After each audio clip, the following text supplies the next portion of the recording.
ओम नमो आदेश। तो मित्रों, आज का प्रश्न है कि मुझे अपनी कुल देवी के नाम का नहीं पता, तो क्या मैं एक सफल तांत्रिक बन सकता हूँ? यह प्रश्न किया है संजीव खन्ना जी ने जलंधर पंजाब से। तो बेटा संजीव, कुल देवी का नाम का नहीं पता यानी कि आपको पता ही नहीं है कि आपकी कुल देवी कौन है। तो जाहिर सी बात है, जब नाम का भी नहीं पता तो कभी उनका पूजा आपने किया नहीं होगा, कभी भोग दिया नहीं होगा, और ऐसा बरसों बरस से चला आ रहा होगा। क्योंकि यदि आपके माता पिता कुल देवी के प्रति समर्पित होते, उनके कुछ टहल कुछ बजाते होते, तो आपको भी पता होता कि आपकी कुल देवी कौन है, क्या नाम है। इसका मतलब यह है कि आपके माता पिता ने भी कभी कुल देवी का जो है पूजा पाठ नहीं किया है, और हो सकता है उनके माता पिता ने भी नहीं किया होगा। आपका जैसा केस है, आप पंजाब से आते हैं, तो आपको एक चीज़ मैं याद दिला देता हूँ। 1947 में जब देश आज़ाद हुआ था तो इसके दो टुकड़े किए गए थे, एक हिंदुस्तान एक पाकिस्तान। तो पाकिस्तान के हिस्से वाला जो पंजाब है उसमें झेलम, लाहौर जिला, कसूर, सिंध, कराची, यहाँ से बहुत सारे हिंदू भारत में आ गए थे विभाजन के समय। और जो लोग वहाँ से आए मार काट के समय, कुछ लोग मर गए थे, परिजन बिछड़ गए थे। ऐसी स्थितियों में वह जितने भी लोग भारत में आए हैं, जो पाकिस्तान से रेफ्यूजी आए थे, उनमें अरोड़ा भी हैं, खत्री भी हैं, काफ़ी सारी जातियाँ हैं। तो उन लोगों को, पूर्वजों को, कोई जम्मू में बसा, कोई पंजाब में बसा, कोई हरियाणा में बसा, कोई राजस्थान, गुजरात, दिल्ली, देश के अलग अलग हिस्सों में वो लोग बसे। और उनके साथ, अधिकतर सभी के साथ यही स्थिति है कि उन्हें अपनी कुल देवी का नाम का नहीं पता है। और ज़्यादातर तंत्र से पीड़ित जो लोग होते हैं वह भी इन्हीं में से आते हैं, जिन्हें अपनी कुल देवी के नाम का नहीं पता, उसकी कोई पूजा पाठ, भोग प्रसाद आदि नहीं करते, नवरात्रों पे कढ़ाई नहीं करते, उनके धाम पर बहराम नहीं करते। तो अधिकतर यही लोग जो है पीड़ित होते हैं। तो जिन्हें आपकी कुल देवी का नाम का नहीं पता, आपका प्रश्न है कि क्या मैं एक तांत्रिक बन सकता हूँ? देखिए, कुल देवी के बिना तांत्रिक छोड़ दीजिए, भगत छोड़ दीजिए, कोई सिद्धि, कोई शक्ति छोड़ दीजिए, कुल देवी के बिना आप एक नॉर्मल सफल इंसान भी नहीं बन सकते हैं। क्योंकि कुल देवी जो होती है वह आपके घर की शक्ति होती है, आपके घर की देवी होती है, उसका अंश आपके खून में होता है, यानी कि ब्लड रिलेशन होता है कुल देवी से और पितरों से मनुष्य का। जब कुल देवी का आपने कभी जीवन में नाम कभी नहीं पता है तो वह आपसे रुष्ट हो गई है, क्योंकि आपको नवरात्र के समय उनका भोग नहीं देते हैं। और जहाँ कुल देवी रुष्ट हो जाती है उस घर की सुरक्षा खत्म हो जाती है, फिर वहाँ सौभाग्य नहीं आता है, घर में क्लेश रहता है, कुछ काम करते हैं तो बरकत नहीं होती है, पैसा जुड़ता नहीं है, परिवार का कोई सदस्य बीमार हो जाता है जिससे पैसे हॉस्पिटलों में, डॉक्टरों के पास, फिर घर में तंत्र क्रिया भी हो सकती है, कोई भी भूत प्रेत आसानी से आपके घर में आपके साथ चला आएगा, क्योंकि घर में सुरक्षा चक्कर नहीं है, कुल देवी नहीं है। कुल देवी जब साथ नहीं होती हैं तो पितर भी अप्रसन्न हो जाते हैं, रुष्ट हो जाते हैं। उसका भी कारण है क्योंकि आपके घर के जो प्रेत होते हैं या कोई बाहर का प्रेत आपके घर में बस गया है, तो आप जब भी श्राद्ध के समय अपने पितरों को भोग देते हैं तो वह प्रेत उस भोग को खुद खा जाता है और आपके पितर भूखे मरते हैं। वो दूसरे पितरों के थूक को चाट कर अपना समय काटते हैं, क्योंकि उनको खाने को कुछ मिलता नहीं, वह प्रेत सारी चीज़ें खा देता है। कोई प्रेत हो, कोई जिन हो, कोई मसान हो, कोई चुड़ैल हो, वह आपके पितरों तक आपके श्राद्ध को पहुँचने नहीं देती और बीच में ही खा लेती है। इस वजह से पितर भी अप्रसन्न होते हैं। पितरों की रक्षा करने के लिए कुल देवी का होना अनिवार्य है। कुल देवी एक ऐसी शक्ति है जो आपकी रक्षा करती है, आपके घर की रक्षा करती है, परिवार की रक्षा करती है, साथ साथ आपके मृत जो पितर हैं उनकी भी रक्षा करती है। किसी तांत्रिक से, कोई तांत्रिक बांध देते हैं पितरों को, या फिर रोस्ट कर देते हैं, भगा देते हैं, अपवित्र कर देते हैं, कब्जे में ले लेते हैं। इन सभी चीज़ों को रोकने के लिए कुल देवी का पद होता है। तो कुल देवी की उपासना अनिवार्य है, इनकी रक्षा के बगैर आपका जीवन चल नहीं सकता है। कुछ लोगों के घर में शादी नहीं होती है, बच्चों की उम्र काफ़ी हो जाती है, रिश्ते आते हैं टूट जाते हैं, बात बनती नहीं है। अगर शादी हो गई तो फिर बच्चा नहीं होता है आसानी से। 4-5 साल तक धक्के खाते रहते हैं, हॉस्पिटलों में टेस्ट कराते हैं, पति पत्नी की रिपोर्ट नॉर्मल होती है लेकिन बच्चा नहीं ठहरता है। फिर वह जाते हैं साधु बाबाओं के पास, ज्योतिषियों के पास, पंडितों के पास, जो उन्हें ग्रह दोष बताते हैं, कोई कुछ बताता है, फिर उपाय चलते हैं। ऐसे बहुत सारे पैसे खर्च करने के बाद कोई 4-5 साल में कोई भगत, कोई सिद्ध, कोई योगी मिलता है जिसके आशीर्वाद से संतान की प्राप्ति होती है। कारोबार में भी आपका कुछ चलता नहीं है, समाज में प्रतिष्ठा आपकी रहती नहीं है। ये सब कुल देवी के रुष्ट हो जाने के लक्षण हैं। कुल देवी के बारे में एक चीज समझ लीजिए, यह 4 प्रकार से आपके लिए काम करती है। प्रथम यह करती है अन्नपूर्णा के रूप में। आपके घर में अन्न की कोई कमी नहीं होने देती है। अन्न खा के लोगों के स्वास्थ्य अच्छे रहते हैं, शरीर सुंदर रहता है, ऊर्जावान रहता है। दूसरा नंबर होता है लक्ष्मी। कुल देवी ही लक्ष्मी होती है। उनकी कृपा से ही आपके घर में, रोजगार में, नौकरी में जो है पैसे की संभावना बनती है। तीसरी होती है दुर्गा।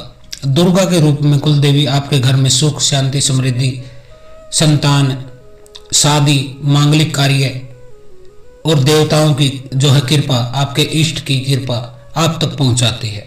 तो दुर्गा के रूप में सौभाग्य धारण करती। चौथे रूप में वह काली के रूप में आपके परिवार की रक्षा करती, उस पर होने वाले हमले को, अटैक को रोकती। तो कुल देवी के 4 रूप होते हैं। 4 प्रकार से वह आपकी चारों दिशाओं से, आपकी चारों पहर आपकी रक्षा करती है। लेकिन अनेक लोग हैं जो उनका नाम तक नहीं जानते हैं, जिस वजह से वो तंत्र से पीड़ित रहते हैं, रोजगार चलते नहीं, घर में क्लेश रहता है, पति पत्नी की नहीं मानता, पत्नी पति की नहीं मानती, बच्चे माँ बाप को गाली देते, कोई किसी की सुनता नहीं। पैसा आता है लेकिन खर्च कैसे हो जाता है पता नहीं चलता। पैसे गायब भी होने लग जाते हैं घर से।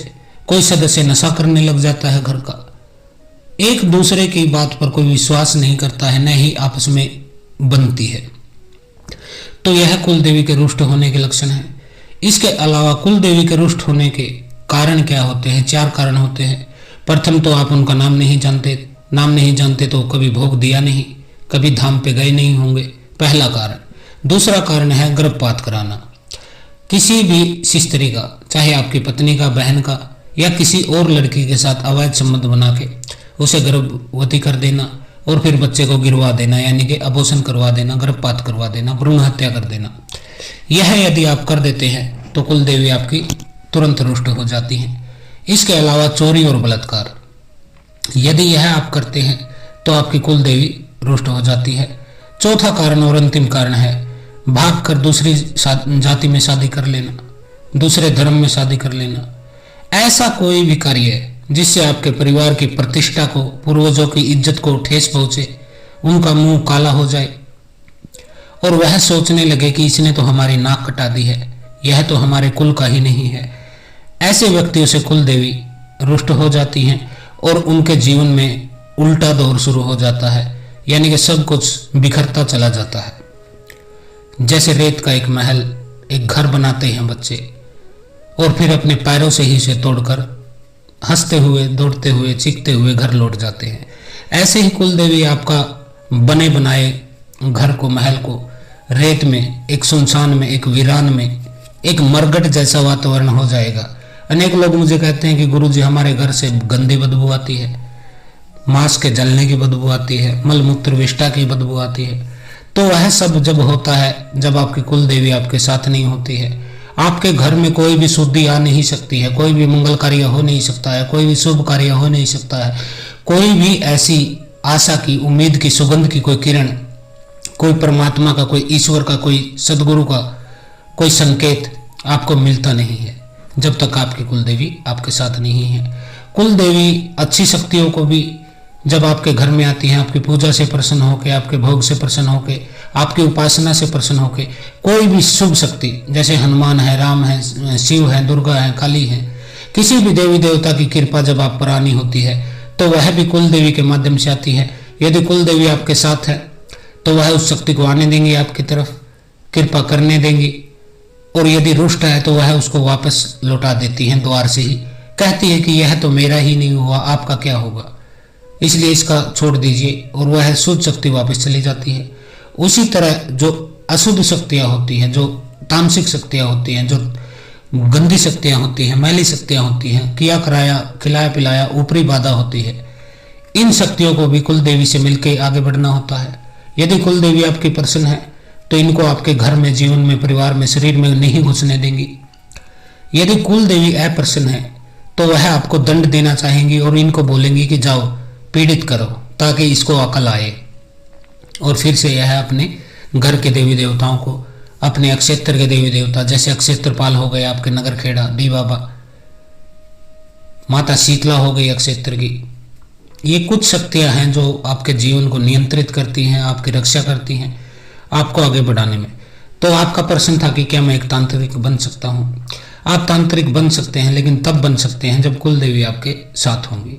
तो कुल देवी को प्रसन्न कीजिए, उसका उपाय आपको आता है तो करिए, नहीं तो किसी से पूछिए, नहीं तो फिर हमसे कराइए यदि कोई नहीं मिलता है। कुल देवी की प्रसन्नता की फीस 2100 रुपये होती है और इसमें 21 से 41 दिन का समय लगता है। तो हम आपके कुल देवी को प्रसन्न करके आपको वो कर देते हैं। वैसे अभी आपकी जानकारी के लिए बता देता हूँ बेटा, आपकी कुल देवी जो है वह हिंगलाज माता है, हिंगलाज भवानी के नाम से। सिंध में इनका स्थान है और पाकिस्तान के हिस्से में वह चला गया है। इनकी जो है बहुत बड़ी मान्यता है। जो लोग सिंध से, पंजाब से, पाकिस्तान से हिंदू भारत में आए थे विभाजन के समय, उनमें से काफ़ी लोगों की कुल देवी माँ हिंगलाज भवानी ही है। इनका स्थान पाकिस्तान में है अभी। वैसे जो लोग वहाँ से आए वह इनके मूर्तियाँ भी लेके आए थे अपने साथ, जैसे काठियावाड़ के राजा की कुल देवी थी ये, तो उन्होंने भी मूर्ति मंगाई। राजस्थान में एक परिवार आया था, वह भी इनकी मूर्ति लाया था, यहाँ पे मंदिर बना दिया है, यहाँ शक्तिपीठ है।